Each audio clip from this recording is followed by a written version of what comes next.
То, что ты сейчас узнаешь, дорогой мой друг, может шокировать. Но это навсегда изменит твой подход к общению с девушками. В конце видео ты узнаешь, что на самом деле привлекает женщин. И нет, это не то, что они тебе говорят ежедневно. Многие парни не успешны с женщинами, и причина этого довольно простая. Причина в том, как они рассматривают женщин. На протяжении тысячи лет мужчины выбирали женщин. Только в последнее время было больше путаницы и борьбы. И нет, это не потому, что в прошлом ты мог бы просто перекинуть женщину через плечо и отвезти ее домой. Наверное, ты замечаешь, что большинство парней относятся к девушкам в соответствии с тем, что они говорят. Они слушают, что они говорят, вместо того, чтобы смотреть на то, что они делают. Это самая большая ошибка, которую мог совершить Бог. Большинству парней не хватает даже самого элементарного понимания женской природы. Вот почему они терпят неудачу. Ты когда-нибудь задумался, почему никто не называет женщину женщиной слова? Почему никто так не делает? Не потому, что все женщины лгут или на них нельзя положиться. Это из-за их женственной природы. Ее решение не всегда можно объяснить рациональным умом. Женщины тянутся к тому, кто заставляет их чувствовать женскую природу. Плавно и динамично женская и мужская энергия притягиваются друг к другу как магнит и красиво дополняют друг друга.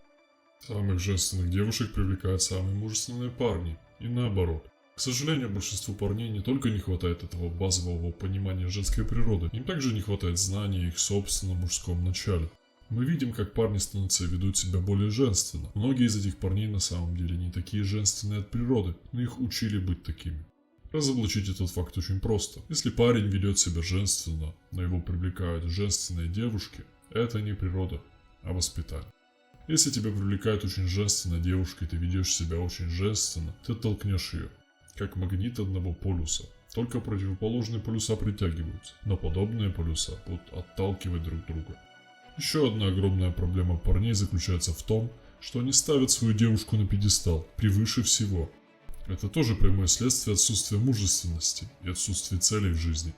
Можешь ли ты представить женщину, лежащую ночью в постели в одиночестве, фантазирующую о мужчине, который одержим ею весь день до такой степени, что его цели совершенно его не интересуют?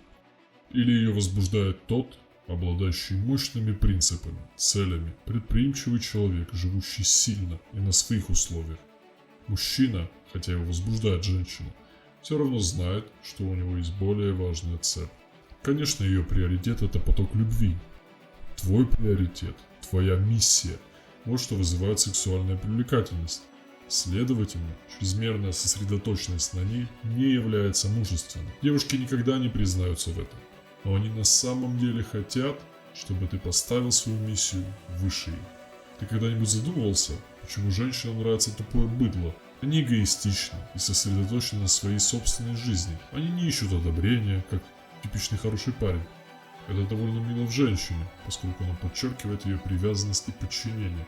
Но это совсем не мило, когда речь идет о мужчине. Множество видео в интернете научат тебя быстрым трюкам, чтобы привлечь и манипулировать женщину. Но ни один из них не работает так хорошо, как фундаментальное понимание того, что обсуждалось в этом видео. Чести и удачи!